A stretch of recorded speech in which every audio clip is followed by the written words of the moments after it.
ሰላም እንዴት ናችሁ? የተወደዳችሁና የተከበራችሁ ውድ ቤተሰቦቼ እንደምን አላችሁ? ሁሉ ሰላም ነው? እኛ ጋር ሁሉ ሰላም ነው። ፈጣሪ የተመሰገነ ይሁን። እናንተ እንዴት ናችሁ?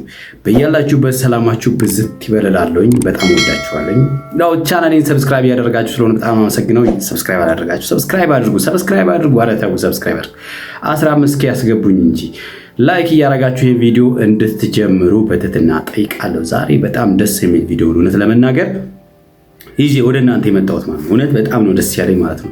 ምክንያቱም ያንድ የሰው ልጅ ዓላማ የተለያየ መሰናክል ቢበዛበትም እንኳን መጨረሻው ሲያምር በጣም ነው ደስ የሚለው እውነት ለመናገር የአብርሽና የሩታ ጉዳይ ማለት ነው። በጣም የሚገርም ዱባይ እንዳሉ ታውቃላችሁ ሁላችሁ ማለት ነው። ዱባይ ላይ ሽር ብትን እያሉ ነው። በጣም ደስ የሚል ጊዜ እያሳለፉ ነው። ለሁሉም እንደዚህ ደስ የሚል ጊዜ እንዲሆን እንመኛለን። እውነት ለመናገር ለእናንተ ቤተሰብ እኔ እንደዚህ ያለ ደስ የሚል ህይወት እንዲሰጣችሁ እመኛለሁ በግሌ ማለት ነው። እና ሁሉም ሰው ደስ የሚል ነገር ቢያገኝ ደስ የሚል ነገር ስለሆነ ማለት ነው። እና በፍቅር ውስጥ ምን ያህል መስዋዕትነት እንደሚያስከፍል ከነ አብርሽ ህይወት እንማራለን ብዬ አስባለሁ። ብዙዎቻችን ተምረናለን ብዬ አስባለሁ። የነ አብርሽና የሩታ ጉዳይ እንግዲህ ምን አይነት ፈተና ውስጥ እንደነበሩ ሁላችሁም የምታውቁት ነውና ፈተናው በጣም ከባድ ነበር አይደለ? በጣም ምስቅልቅሉ የወጣ ዳግም ወደ አንድ ህይወት ይመጣሉ ብለን ሁላችንም ስንጠይቅ የነበረበት ጊዜ ነበረ። በነገራችን ላይ ጥሩ ካፕሎች እንደነበሩ በሜንስትሪም ሚዲያ በቴሌቪዥን ጣቢያ ድረስ ኢንተርቪው ተደርገው እንደነበረ ታስታውሳላችሁ። ለምሳሌ ትዕግስት ዋልተ ንጉስ ትዕግስት ሰከላ ማለት ነው። ሰከላ ላይ ቀርበው በጣም የሚዋደዱ ልጆች በጣም ደስ የሚል እንደውም በእነሱ ብዙ ሰዎች ሲቀና እንደነበረ ይታወቃል አይደለ? በጣም ደስ የሚሉ ልጆች ናቸው። ደስ የሚሉ ካፕሎች ናቸው።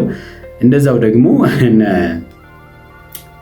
ጽጌና ዳኒ ደግሞ የነሱ ጓደኞች ናቸው። እንግዲህ ነገር የማያጡት ማለት ነው። የነሱን ህይወት ተንኮስ እያደረጉ ችግር የሚፈጥሩ ማለት ነውና ከዛ ውጪ ማራኪ ወግ የሚባል ፕሮግራም ላይም ቀርበው ነበረ። በጣም ደስ የሚሉ ካፕሎች ማለት ነው። በጣም ማለት ተወርቶላቸዋል በጣም ደስ ይላሉ ተብሎ ማለት ነውና እዛ ላይም ብዙዎቻችሁ አይታችኋቸዋል ብዬ አስባለሁ። ግን ምንድነው የነሱ ህይወት እንደዚህ ያለ ነገር ውስጥ በጣም ውስብስብ የሆነ እና ቻሌንጅ ያለበት ጊዜ ውስጥ አልፈው ነው እንግዲህ ለዚህ ውጤት የደረሱት ማለት ነው። ለዚህ ውጤት ለመድረስ የከፈሉት ዋጋ ታስተውላላችሁ። ባለፈው በሜሮን ጠንሳሽነት በጽጌና በዳኒ ጠንሳሽነት የደረሱበትን ታስታውሳላችሁ። በጣም ውስብስብ በጣም የሚያስጠላ እኔ በጣም እውነት ለመናገር በጣም በቃ ያ የመጨረሻቸው ሁሉ እስኪመስለኝ ድረስ ነበረና ያ ሁሉ ፈተና አለፈ ማለት ነው። የማያልፍ ነገር የለም። በነገራችን ላይ በዓላማችሁ ከጸናችሁ የማያልፍ ነገር የለም። ታውቃላችሁ አይደል? በጣም የማያልፍ ነገር የለም፣ ያልፋል። ለምሳሌ ማለት ነው እውነት ለመናገር ለምሳሌ በአረብ ሀገር ያሉ እህቶቻችንን የእነሱን ጽናት ለእኛ መማሪያ መሆን ይቻላል። ለምን? ስለ ዓላማ ካወራን ማለት ነው። ፍቅር አንዱ ከዓላማ ውስጥ አንዱ ነው ማለት ነው። ለምሳሌ ሁለት ወንድና ሴት ወደ ፍቅር ሲገቡ በጣም ብዙ ፈተና ያጋጥማቸዋል። በጣም ቶሎ ተስፋ የሚቆርጡ ያንን ከዛ እንትን ውስጥ ወዲያው ይወጣሉ። በቃ አይሳካላቸውም ማለት ነው። በጣም ጽናት ያላቸው ስላችሁ የተለያየ ችግር ሲያጋጥማቸው የተለያየ ፈተና ሲያጋጥማቸው በቃ በጽናት የሚያልፉ ሰዎች ደግሞ ያሰቡትን ነገር ማድረግ ይችላሉ። ለምሳሌ እንደና አብርሽ ማለት ዛሬ አይታችኋል። በጣም ነው ደስ የሚለው እውነት ለመናገር ልዩ ቀን ነው። ይሄን የመሰለ ቀን ለማየት እንዲሁ በቀልድ ማለት ነው ጠዋት ተነስቶ ማታ እንደዚህ ያለ ነገር አይገኝም። ብዙ ፈተናዎችን አስተናግደው በቃ ህይወት ውጣ ውረድ አለው ማለት ነው። በቃ አፕ እንደ ዳውን ነው የሚጫወተው ማለት ነው። ዛሬ ደስተኛ ከሆናችሁ ነገ የእናንተን ደስታ የሚያደፈርስ ነገር ይመጣል አይደለ? ከነገ ወዲያ ደግሞ ደስ ይላችኋል። ከዛን ደግሞ ሌላ ነገር ይመጣል ማለት ነው። ምስቅልቅል ያለ ህይወት ውስጥ አልፉና እንደገና ደግሞ ውጤቱ ደግሞ ይጣፍጣል። አንዳንዴ ምንድነው የሚባለው መራራ ህይወት ባይኖር ጣፋጭ ህይወት መኖሩን በምን እናውቃለን የሚሉ ሰዎች አሉ።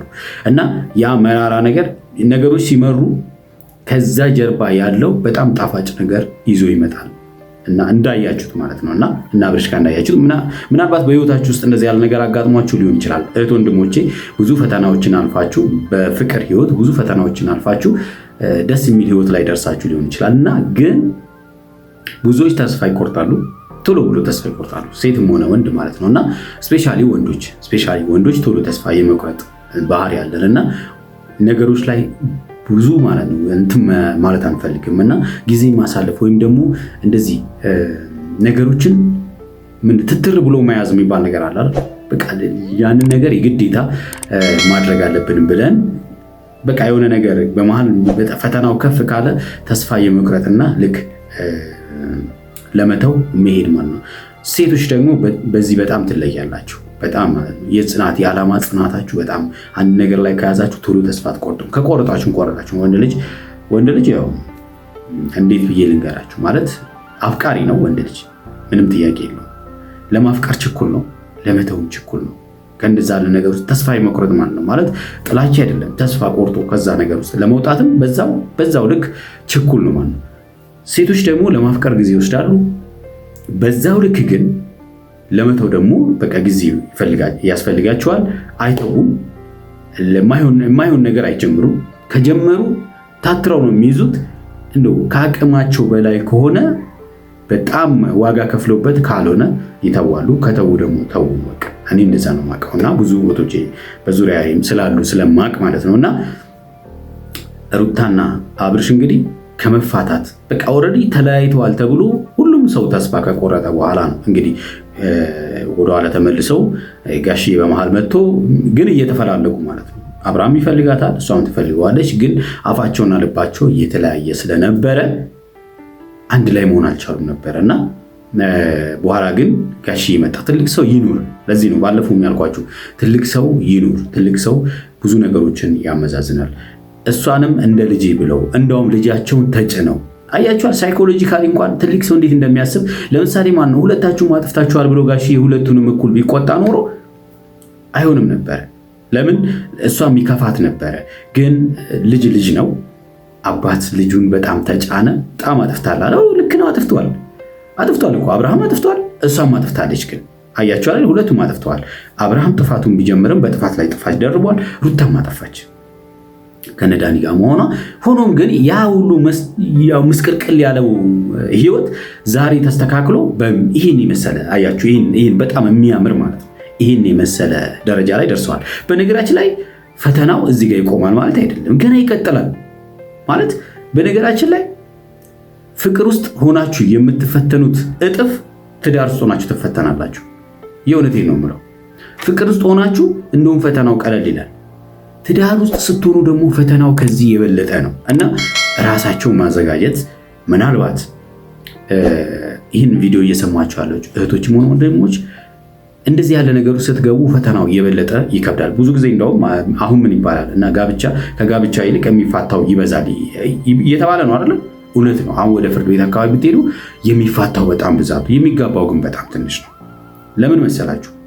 ፈተናን ከመፍራት ማለት ነው። ትዳር ውስጥ በጣም ከባድ ነው። ትዳር ውስጥ የገቡ ሰዎች ትዳርን ያካብዳል። በነገራችን ላይ ደግሞ ትዳር ከባድ ስለሆነ አይደለም የምናካብደው፣ ራሳችን ነን። ራሳችን ካከበር ነው ይከብዳል። እኛ ቀለል አድርገን በጥሩ መንገድ ከያዝነው ደግሞ ምንም አይከብድም፣ ደስ የሚል ነው እውነት ለመናገር። ስለዚህ እንዴት ነው እኛ የምናየው? ለምሳሌ ማለት ነው በራሳችን ላይ መስራት። እኔ የምፈልገው ምንድን ነው? ሚስቴ የምትፈልገው ምንድን ነው? እንደዛው ሴቶችም እንደዛው ማለት ወንዶቹም ሴቶቹም ማለት መግባባት፣ መነጋገር፣ እያንዳንዱ ነገር ላይ መነጋገር፣ መቀራረብ፣ አብሮ ጊዜ ማሳለፍ፣ እነዚህ ነገሮች እውነት ለመናገር የበለጠ ትዳርን ጣፋጭ ያደርጋሉና እዚህ ነገር ላይ መስራት ይጠበቃል ማለት ነው። ስለዚህ እና አብርሃም ዛሬ ወደዚህ ትዳር ሲገቡ ፈተናው ከበፊቱ የበረታ ነው የሚሆነው ማለት ነው። የበረታ ነው የሚሆነውና ለዚህ ነው መጠንከር አለባቸው ብዬ እኔ የማስበው ማለት ነው። እውነት ለመናገር ማለት ነው መጠንከር አለባቸው። እንግዲህ እነ ዳኒና ጽጌ አሁንም አይተው እንግዲህ ትላንትና ያው ፕራንክም አድርገውት ነበር። አብርሃም ጽጌ ሩታም ፕራንክም አድርገዋት ነበርና ያው ትንሽ አስለቅሰዋታልና የሴት ጥግ ለባሏ እንዴት ፕሮቴክት ስታደርግ እንደነበረ ያየንበት ቪዲዮ ነው። ለምን በቪዲዮ ይሆናል ብላ በጣም ማለት ነው ፕሮቴክት ስታደርገው ነበር። እሱ ሲመጣ እንኳን አብረን ነው ቤት ገብተን ነው መነጋገር ያለብን፣ ፊት ለፊት ላይ መነጋገር የለብንም። በቃ ይሄ ነው በቃ ሴት ማለት ይችላል። በቃ ምንም አይነት ነገር ተፈጠረ ቤት እንነጋገር፣ ውጪ ላይ ሰው ፊት እንደዚህ ማለት ነው። እነዚህ ይሄ በቃ የበለጠ ትዳራችሁን ድራሹን የሚያጠፋ ነገር ቢኖር ይሄ ነው። እሷ ግን አይ በቃ መነጋገር ያለብን ቤት ነው፣ ፊት ለፊት አይደለም፣ ሰው ፊት አይደለም መነጋገር ያለብን፣ ወደ ቤት ገብተን እንነጋገር፣ ብቻችን ሆነን መነጋገር። ከኛ የሚደበቅ ነገር አለ ወይ ብላ ጽጌ ስትጠይቅ ምንድን ያለችው? ሁሉ ነገር አንቺ ፊት እንዲደረግ ትፈልጊያለሽ ወይ? አያችሁ፣ ብስል ያለች ሴት ማለት ናት ሩታ፣ እንደዚህ ናት ማለት ነው። ስለዚህ አብርሽ እድለኛ ነች የመሰለ ሚስት ስላገኘ አጥብቃ መያዝና ጥሩ ጊዜ ጥሩ ህይወት ለመኖር ያንተ ትልቁን ድርሻ ትወስዳለህ ማለት ነው። ወንድ ልጅም ስለሆንክ ማለት ነው። እና ሴት ልጅ ምን ይባላል መጽሐፍ ቅዱስም ምን ይላል መሰለኝ? ሴት ልጅ እንደ ተሰባሪ ሸክላ ናት ይላል። እንክብካቤ ትፈልጋለች ማለት ነው። ጥንቃቄ ትፈልጋለች ማለት ነው። ስለዚህ እኛ ወንዶች ለሴቶች ክብር መስጠት መቻል አለብን፣ ማፍቀር መቻል አለብን። በቃ ልንወዳቸው ልናፈቅራቸው ይገባል ማለት ነው። እነሱ ደግሞ ያከብሩናል። እኛ በሰጠናቸው ልክ ነው በነገራችን ላይ የምንቀበለው። ቴክ እንደ ጊቭ እንደ ቴክ ነው በነገራችን ላይ ህይወት ማለት ነው። በቃ ትዳር ውስጥ አንተ በጣም ታፈቅራታለህ፣ እሷ በጣም ታከብራለች። አንተ በሰጣት ልክ እሷ ትሰጣለች። እንደዛ ከሆነ የሚገርም ደስተኛ ህይወት መምራት ይቻላል ማለት ነው። ስለዚህ ብዙ ሰዎችን አይታችሁ ከሆነ ብዙ ትዳር ውስጥ አይታችሁ ከሆነ መመነጫጨቅ፣ አለመከባበር፣ አለመፈቃቀር፣ ሰው ፊት ነው ምናምን የሚባሉ ነገሮች የሉም እና እንደፈለገ እነዚህ ያ ትዳር አይጸናም፣ አይቆምም፣ ፈተና ይበዛበታል፣ ለመበተን በጣም ቅርብ ነው። እንደዚህ ባሉ ትዳሮች ናቸው ቶሎ ወዲያውኑ ወደ ፍርድ ቤት እየሄዱ ፍቺ ድብልቅልቁን የሚያወጡት ማለት ነው። ስለዚህ እነዚህ ልጆች እንግዲህ በጣም ተከባብረው ጥሩ ጊዜ ያሳልፋሉ ብለን እናስባለን። እንደ ምክርም ነው የምንሰጣቸው። መቼም ሁላችንም ልንማርበት ህይወት ሁልጊዜ የምንማረውና ሁልጊዜ እያደስ ነው የምንሄደው ነው እንጂ የሆነ ሰዓት ላይ አንድ የተተክለን የምንተው አይደለም ማለት ነው። ትዳር እንደዛ አይደለም። ትዳር ሁልጊዜ እንደሚሳል ብረት ነው። ሁልጊዜ መሳል ይፈልጋል። ትዳር ፍቅር ሁልጊዜ መሳል ይፈልጋል ማለት ነው። ካልሆነ ደንዛር ማለት ነው። ደነዘ ማለት በቃ አከተመለት ማለት ነው። ስለዚህ እንደዛ እንዳይሆን ሁልጊዜ አዳዲስ ነገር ይፈልጋል። ይህንን ይመስላል ማለት ነው። ቤተሰቦች ዛሬ የእነ አብርሽ ህይወት በጣም ደስ ብሎኛል። እውነት ለመናገር በጣም ደስ ብሎኛል እና እንኳን ለዚህ ያበቃችሁ ነው የምንለው። እስከ መጨረሻው አንድ ላይ ያቆያችሁ ነው የምንለው። የተወደዳችሁና የተከበራችሁ ቤተሰቦች ለዛሬ ያስኩላችሁ ቪዲዮ ይህን ይመስላል። እንደወደዳችሁ ተስፋ አድርጋለሁ። በሌላ ጊዜ ምን ይፈጠራል አብረን ይዘን እንመጣለን። እስከዛው በያላችሁበት ሰላማችሁ ብዝት ይበል እላለሁ። ወዳችኋለሁ፣ አከብራችኋለሁ። ቻው